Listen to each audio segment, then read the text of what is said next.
Le sujet du jour va concerner le pays de l'oncle Sam, où Papy Ronchon, avant d'être élu, avait promis qu'il ferait quelque chose contre l'immigration incontrôlée, avec l'afflux de personnes venues d'ailleurs d'une manière pas toujours légale. Il avait promis d'avoir la main ferme. Il a donc fait ce qu'il avait dit qu'il ferait. Il a mis en place une sorte de police spéciale qui s'appelle ICE.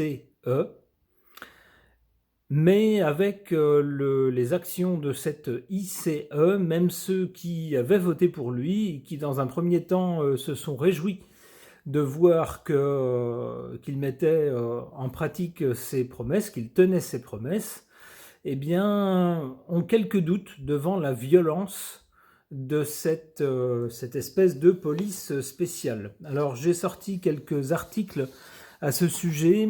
Le tirage du jour sera plus que sur cette police spéciale, sur le pays de l'oncle Sam. Et je demanderai aux cartes si ce pays n'est pas en train de dériver vers un état de pays autoritaire, un peu à la manière de ce qu'on a connu nous en Europe il y a un peu moins d'un siècle, entre 39 et 45, pour vous situer les choses. Alors vous allez peut-être penser que c'est un peu exagéré, cette comparaison. Eh bien, je vous laisse seul juge avec les quelques articles que je vais passer en revue. D'abord, ce premier article de l'Humanité qui nous dit 9 victimes de tir en 4 mois. Et quand on dit victimes de tir, c'est pas une éraflure, c'est des gens qui sont morts. 32 morts en détention en un an. L'ICE, une machine à tuer. Alors on nous dit la police des frontières et de l'immigration, qui s'appelle ICE, qui a tué une manifestante de 37 ans à Minneapolis, provoque une vague de contestation face aux violences.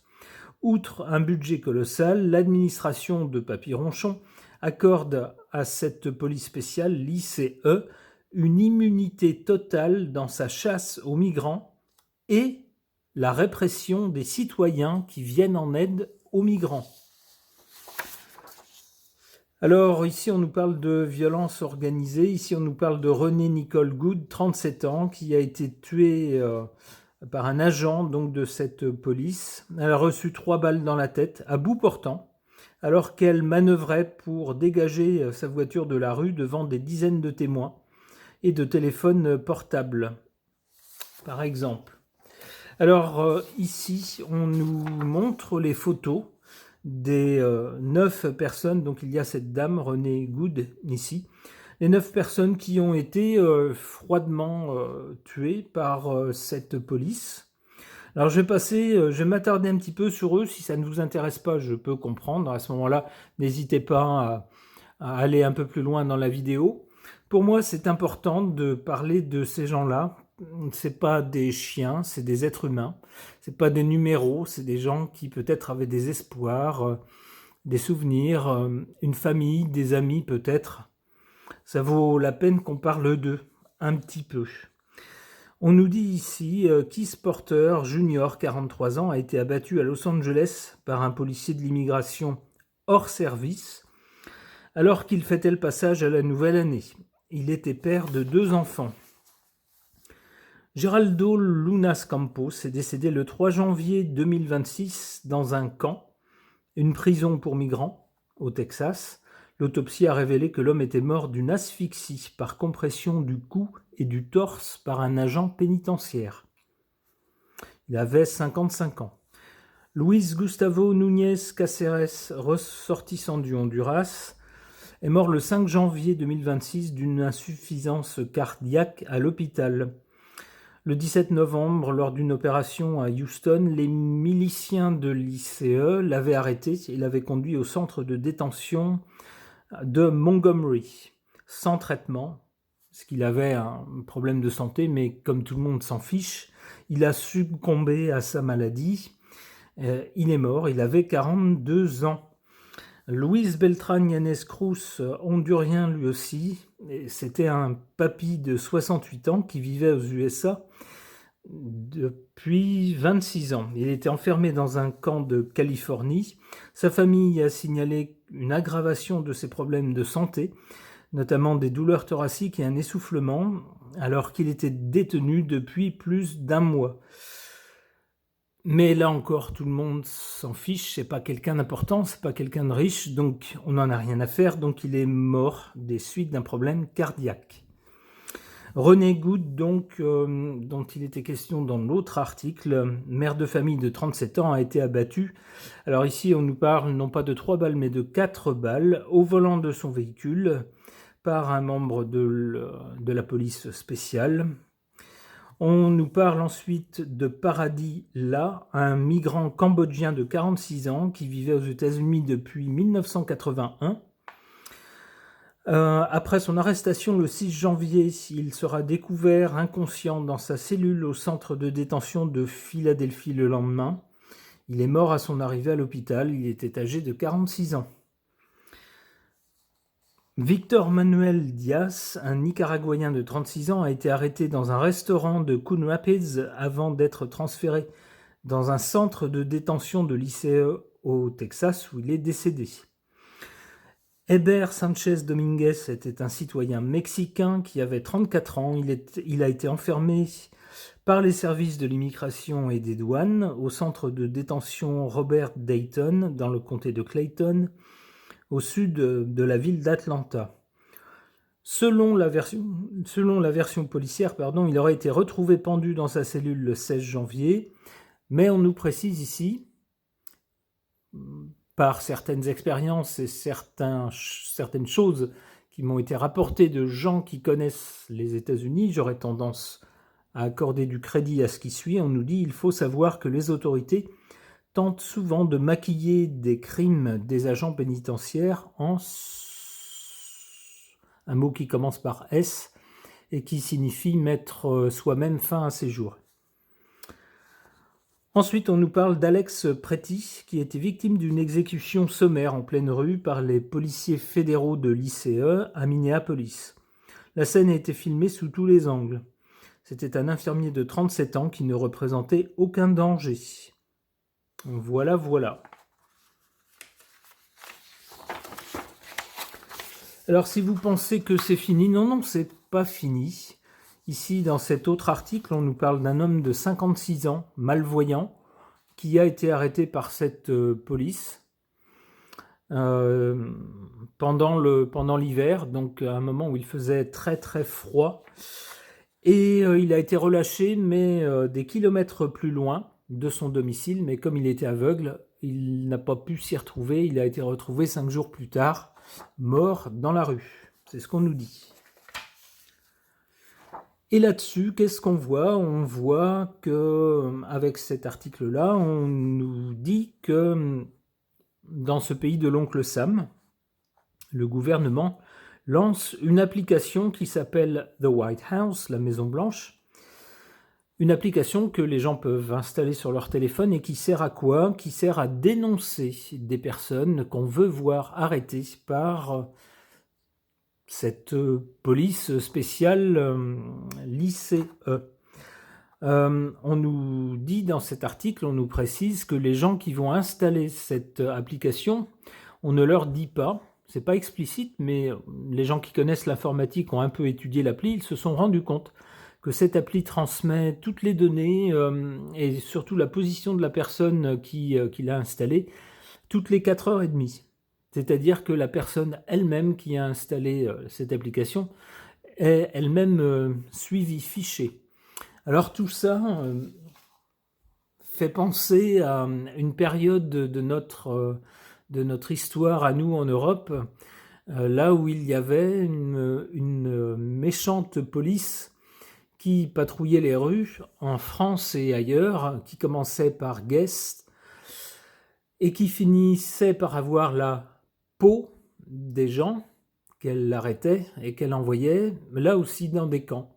Alors peut-être pas le même genre de camp, mais on voit ici que ça commence à prendre une tournure qui ressemble un peu. C'est-à-dire qu'on arrête des gens Et puis s'ils résistent ou si leur tête ne revient pas ou si même quelqu'un qui n'a rien à voir mais qui tente de dire mais qu'est-ce que vous faites? Pourquoi vous faites ça? Pas de problème, on tire 4 balles dans la tête de la personne et puis au pire, si on s'aperçoit qu'on a peut-être fait une erreur, on balance la personne dans la rue n'importe où. Alors quand c'est quelqu'un qui ne voit pas, évidemment, la personne ne peut pas s'y retrouver, surtout que c'est quelqu'un qui peut-être ne connaissait pas le pays, puisque c'était un migrant. Et donc la personne est retrouvée morte ensuite. Et puis cette application maintenant où il s'agit d'être un peu collabo, puisqu'il s'agit de dénoncer les gens. Drôle de direction pour ce pays qui se disait être vraiment le pays de la liberté, le pays où tous les gens qui se sentaient opprimés ailleurs pouvaient aller et pouvaient vivre libres. Je trouve que ça devient effarant, voilà. C'est peut-être le mot qui convient le mieux.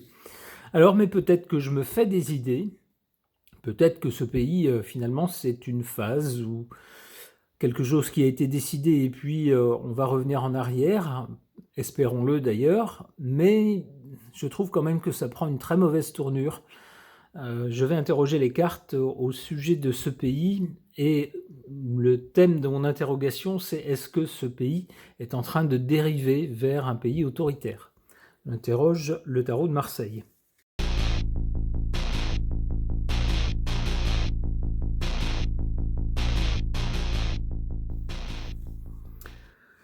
Que peuvent suggérer ces cartes au sujet de ce pays par rapport à cette police spéciale qui a été mise en place et qui ressemble malheureusement à une autre police très spéciale et très funeste qu'on a connue en Europe entre 39 et 45. À l'origine, ici, avec le battleur, on voit une innovation, des choses nouvelles. On lance quelque chose de nouveau. Cette chose nouvelle, c'est bien sûr cette police spéciale. Alors, le battleur, il lance les choses, il n'a pas de recul, il ne se pose pas de questions avant. Il découvre parfois les effets négatifs une fois que les choses qu'il a lancées fonctionnent. Il découvre les effets, mais il n'a pas de recul. Il lance les choses. Au présent, on voit que ça soit dans le pays de l'oncle Sam lui-même, et même parmi les partisans de Papy Ronchon, qui ont pensé avoir voté pour la bonne personne, pour quelqu'un d'énergique, et bien même eux commencent à se dire c'est pas une police, c'est un jeu de massacre. Il n'y a plus de droit, il n'y a plus rien, les gens sont arrêtés arbitrairement, il y en a qui perdent la vie, pas d'excuses, rien, c'est comme si c'était des chiens. Donc même parmi les partisans de Papy Ronchon, il y en a qui disent ça va pas, il faut s'y prendre autrement. Oui, il faut faire quelque chose pour lutter contre une immigration qui peut être néfaste ou qui peut-être laissait passer un peu tout le monde ou qui peut-être avait des effets délétères sur l'économie du pays, mais là c'est trop brutal. Du coup, avec l'amoureux, on hésite, on se pose des questions, on se dit est-ce qu'on n'a pas fait une bêtise?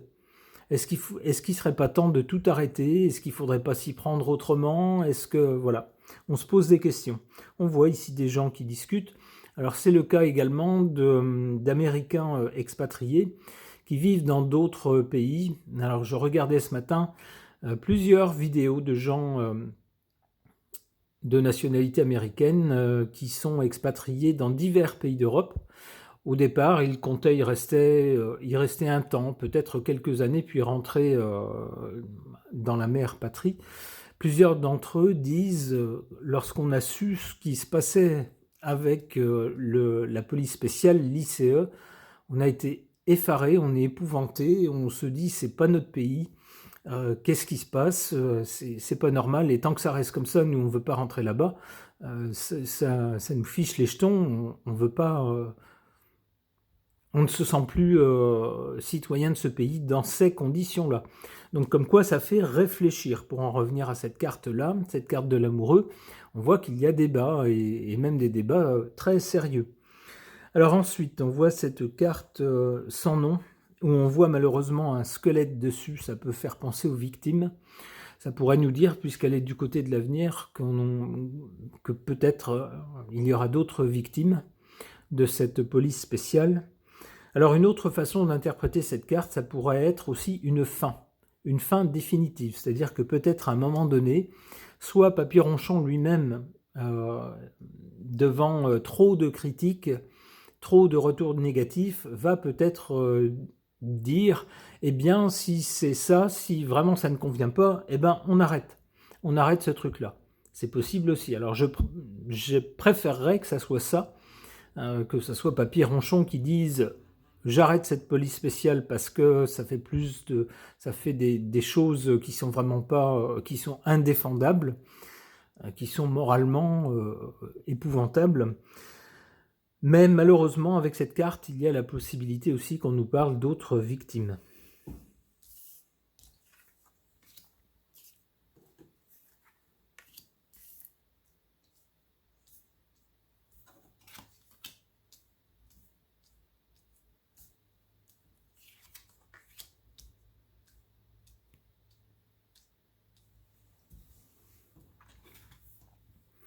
En carte favorable, la carte du chariot. C'est étonnant de la trouver ici, puisque la carte du chariot, traditionnellement, représente les forces de l'ordre. Ça peut être des soldats, des militaires, ça peut être également la police, les gendarmes, ce genre de personnages. Ici, on parle d'une police spéciale, donc ça pourrait correspondre à cette carte. Mais ici, elle est en position favorable. Alors peut-être que ce sont les gens qui sont employés dans cette police spéciale qui, voyant toutes les bavures, en tout cas toutes les victimes de leur groupe de travail, on pourrait dire, de leur corps de métier, s'étaler partout dans les journaux, dans la presse, dans les médias, avec un retentissement même à l'étranger où les gens s'indignent. Peut-être qu'eux-mêmes vont se dire il faut qu'on fasse attention. On ne peut pas faire n'importe quoi. Les gens, c'est pas des chiens, c'est pas des poupées de chiffon, c'est des êtres humains. Oui, on a pour mission d'arrêter certaines personnes. Arrêter, ça ne veut pas dire laisser crever les gens comme des animaux. Ça ne veut pas dire les abattre de sang-froid par simple contrariété. Il faut qu'on fasse plus attention. A priori, c'est le sens de cette carte. Ici, on verrait donc les personnes des forces de l'ordre sans doute bien réagir face à ces victimes, après cette suite de victimes, et puis eux-mêmes essayer d'être plus consciencieux dans leur travail. En carte défavorable, on a cette carte du diable. Le diable, comment dire, il a un humour assez retors. Vous demandez quelque chose, le diable il va vous le donner avec un petit sourire en coin, et vous allez voir que le résultat va être pire que votre situation d'avant. Et le diable va vous rire au nez en vous disant tu l'as voulu, maintenant tu l'as. C'est ce qu'on pourrait dire aux gens qui ont voté pour Papy Ronchon, en particulier avec son discours contre l'immigration, alors l'immigration en général et l'immigration clandestine surtout. Peut-être que beaucoup de gens, légitimement, bien sûr, chacun fait ce qu'il veut, chacun a le droit de penser ce qu'il veut, et peut-être que beaucoup de gens là-bas se sont dit il y a beaucoup de gens qui viennent de l'étranger, et puis nous, on n'arrive pas à trouver de travail, par exemple.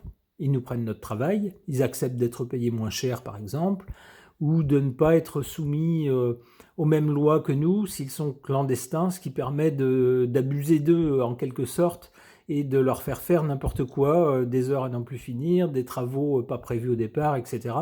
Alors que nous, Américains, on ne le ferait pas, c'est encadré, par exemple. Donc, on veut voter pour ce gars-là, ce Papy Ronchon, pour qu'il lutte contre cette immigration.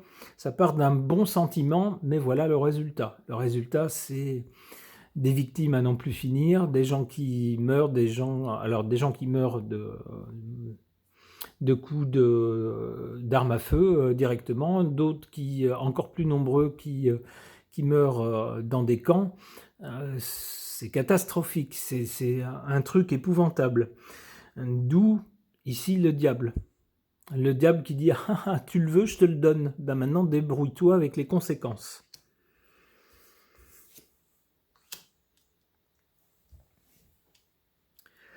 Alors du côté de l'avenir, après cette carte sans nom qui peut représenter soit de nouvelles victimes malheureusement, soit un arrêt de cette police spéciale à cause de ces résultats épouvantables et puis de la réputation que ça fait à ce pays, une réputation de pays désormais voyou totalitaire. On a ensuite cette roue de fortune qui nous parle d'un changement. Un changement dans quel sens? Remarquez qu'en haut de la carte, on a une tête couronnée. C'est donc quelqu'un qui est au sommet du pouvoir, c'est ce que ça veut dire. Ici, il y aura un tour de manivelle, et puis cette personne, forcément, avec le tour de roue, ne s'y trouverait plus. Alors peut-être que Papy Ronchon, pour une raison ou pour une autre, soit devrait quitter le pouvoir, soit il resterait toujours, mais n'aurait plus le pouvoir qu'il a actuellement. Alors ça pourrait être le cas avec les élections à venir. Si une majorité de l'opposition s'impose, eh bien forcément, il n'aurait plus les coups des franches pour gouverner comme il le souhaite. Ça pourrait être aussi autre chose. Il pourrait s'agir malheureusement, alors on ne lui souhaite pas, qu'on aime ou pas ce dirigeant, on ne souhaite de mal à personne, mais il se pourrait, étant donné son grand âge, et puis quelques signes un petit peu inquiétants qu'on a vus parfois chez lui ces derniers temps, il se pourrait malheureusement que son état de santé fasse qu'il ne soit plus au pouvoir. Il y aurait donc un changement. Ça pourrait être ça aussi. Bon, eh bien, il s'agit bien de lui, hein, puisque la carte de l'empereur sort sur cette roue de fortune. Il y aurait bien un changement en lien avec, si j'ose dire, l'empereur, entre guillemets, de ce pays, donc Papy Ronchon. Ok. Suite aux résultats très très violents, épouvantables de la police spéciale qui a été mise sur pied au pays de l'oncle Sam, pour lutter contre l'immigration en général, mais surtout clandestine, mais qui continue à faire beaucoup de victimes, une police très très brutale, doublée maintenant d'une application qu'on peut installer sur des téléphones pour dénoncer. C'est un organe de délation, ça rappelle évidemment aux Européens une période très malheureuse de leur histoire. Qu'est-ce que le pays de l'oncle Sam devient? Est-ce qu'il n'est pas en train de dériver vers un régime autoritaire? Je ne sais pas, j'interroge à ce sujet mon oracle un peu de Marianne chez l'oncle Sam.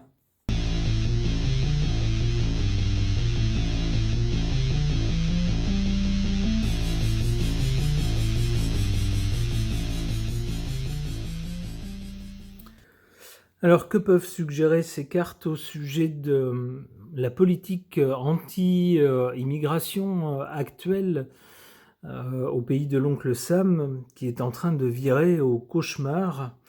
Et c'est une politique très dure avec une police spéciale qui rappelle malheureusement des régimes autoritaires. Alors qu'est-ce qu'on voit du côté du commencement, de l'origine? Cette carte qui illustre la ville de Minot dans le Dakota du Nord. Alors un minot chez nous en France, c'est un gamin comme on dirait. Effectivement, malheureusement, il y a eu avec cette police spéciale des enfants très jeunes qui ont été arrêtés sans ménagement, qui ont été conduits dans des camps. Ce qui a également beaucoup choqué sur place. Pour le présent, on a cette carte de la ville de Dufour, en Californie, qui nous montre ici une localité sous un soleil intense. On peut imaginer une chaleur épouvantable, une fournaise. Ça nous montre que le sujet est chaud. C'est comme ça que je comprends cette carte actuellement. Il ne se passe pas une journée sans que sur les médias anglo-saxons, on nous parle de cette police spéciale et de ses exactions, ou de l'orientation des choix anti-immigration de Papy Ronchon. Le sujet est très chaud, brûlant, et d'autant plus brûlant que les victimes s'accumulent. Du côté de l'avenir, on a cette carte de la ville de Devers, dans le Nebraska, qui nous montre des bâtiments qui sont tous faits en verre. Alors, c'est une image fantasmée, si vous voulez, hein. C'est pas, la ville, elle n'est pas faite de verre vraiment, hein. De verre, c'est son nom, mais les bâtiments ne sont pas en verre si vous allez à cette ville. Ça, c'est une image imaginaire, on va dire. Elle montre en tout cas, cette image, des bâtiments qui sont complètement transparents. Alors, il se pourrait donc que ça signifie qu'à l'avenir, on soit plus transparent. Peut-être que la police sera plus transparente sur, à chaque fois qu'elle est obligée d'employer la force. Alors on peut très bien imaginer que des gens se trouvent dans le pays en situation irrégulière. Dans ce cas-là, ma foi, c'est assez logique. S'ils n'ont pas respecté la loi, s'ils sont entrés sur le pays légalement, c'est assez logique que la police les arrête pour les reconduire de l'autre côté de la frontière, mais évidemment, sans mettre fin à leur jour, sans les brutaliser, vous voyez, ce genre de choses. Il y a quand même des façons de faire, il y a un minimum. Ici, avec cette carte de Devers, eh bien, peut-être que cette police spéciale rendra des comptes à chaque fois qu'elle aura été obligée d'utiliser la force, voire peut-être parfois pour se défendre, s'il y a des personnes agressives qui en veulent à leur vie, eh bien, ma foi, obligée de tirer. Mais dans ce cas-là, c'est de la légitime défense. En tout cas, avec cette carte de Devers, j'y vois quelque chose de plus transparent, une politique plus transparente à l'avenir.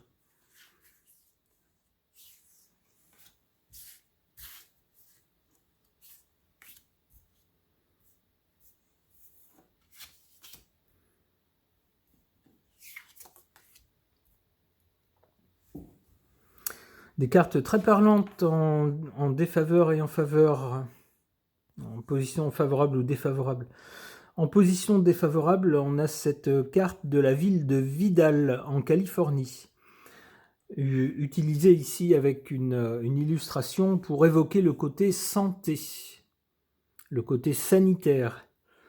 Dans les cas que je vous ai présentés en introduction, on a eu plusieurs fois des gens qui avaient des problèmes de santé, mais personne ne s'en est occupé. En fait, ça n'a intéressé personne, et c'est la raison pour laquelle ces gens sont décédés.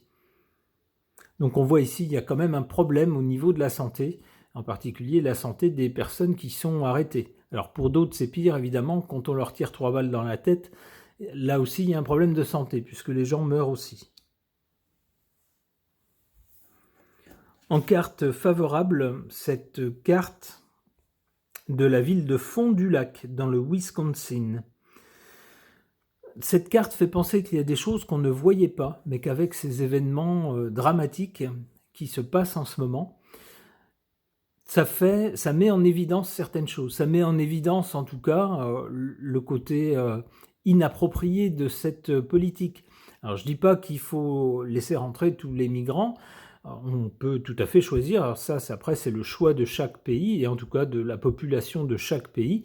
Certains peuvent avoir de bonnes raisons de vouloir accueillir à bras ouverts toutes sortes de migrants, d'autres d'être un peu plus sélectifs, et puis enfin d'autres populations de dire non, non, non, pour tout un tas de raisons, on ne veut plus qu'il y ait de nouvelles personnes venues de l'extérieur qui viennent s'installer ici. Ma foi, c'est leur droit, si c'est leur souhait. Mais chaque politique migratoire s'accompagne d'outils pour faire respecter cette politique. Ici, lorsqu'on a annoncé ce genre de politique, lorsque Papy Ronchon l'a annoncé, évidemment, il n'était pas question de dégommer une personne avec 3 balles dans la tête. Alors peut-être que des gens, en toute bonne foi, se sont dit, c'est quelqu'un qui a l'air d'être énergique et puis qui a l'air de savoir ce qu'il fait, on va voter pour lui. Eh bien, maintenant qu'il a mis en place sa police spéciale, on voit des choses auxquelles on n'aurait peut-être pas pensé avant. On n'aurait peut-être pas pensé que c'était possible. On se serait dit, mais non, enfin, on n'est pas chez les sauvages. Ils vont quand même y mettre les formes. Eh bien voilà, ces événements tragiques mettent en lumière des choses qui auraient été insoupçonnées, que peut-être auxquelles on n'aurait pas pensé.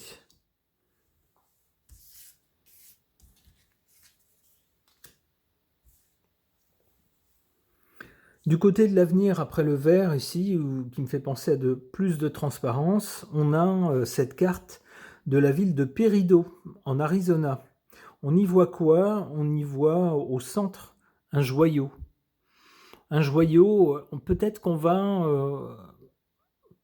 aborder la question de l'immigration différemment à l'avenir et qu'on va peut-être se dire dans ce pays où pour l'instant, avec la façon de faire, on a plutôt l'impression que les gens sont des cibles mouvantes, des numéros, des ombres qu'on peut dégommer à loisir, peu importe, mort ou vif, ça n'a pas l'air d'avoir beaucoup d'importance, c'est pas gênant. Eh ben, peut-être qu'à l'avenir, on va prendre conscience que ce sont des êtres vivants, c'est pas des chiens, c'est pas des numéros, oui, c'est des êtres vivants. Ils ont une vie, ils ont des espoirs, ils ont des souvenirs, ils veulent faire des choses. Peut-être que parfois ils font des bêtises, c'est vrai, mais qui n'en fait pas? Après, si ils ont fait de trop grosses bêtises pour pouvoir rester dans le pays, eh bien, ok pour les arrêter, évidemment, et puis pour les reconduire à la frontière ou d'où ils sont venus, mais pas n'importe comment. Une vie humaine, c'est un trésor. Chaque personne, c'est un petit univers avec ses caractéristiques, avec les choses que cette personne sait faire, celles qu'elle ne sait pas faire, des talents aussi. On peut pas juste tirer 3 balles dans la tête comme ça, c'est pas possible. Enfin, humainement, moralement, c'est impossible. Surtout quand on se dit être un pays avancé, un pays moderne, en particulier spirituellement, et qu'on fait sans cesse, toutes les 2 minutes, référence à la Bible. Si Dieu existe et qu'il voit ça de là-haut, je suis pas sûr qu'il ait pas envie de pleurer ou de foutre des paires de claques à ceux qui gouvernent, en leur disant « Vous n'avez rien compris au message que j'ai essayé de vous faire passer ». Bref, parenthèse refermée, mais avec ce péridot, moi j'y vois un joyau qui pour moi représente chaque personne, chaque être humain. Même les gens qui sont pas gentils, même les gens qui font des fois des choses qu'elle ne devrait pas faire, eh bien chaque être humain est un trésor.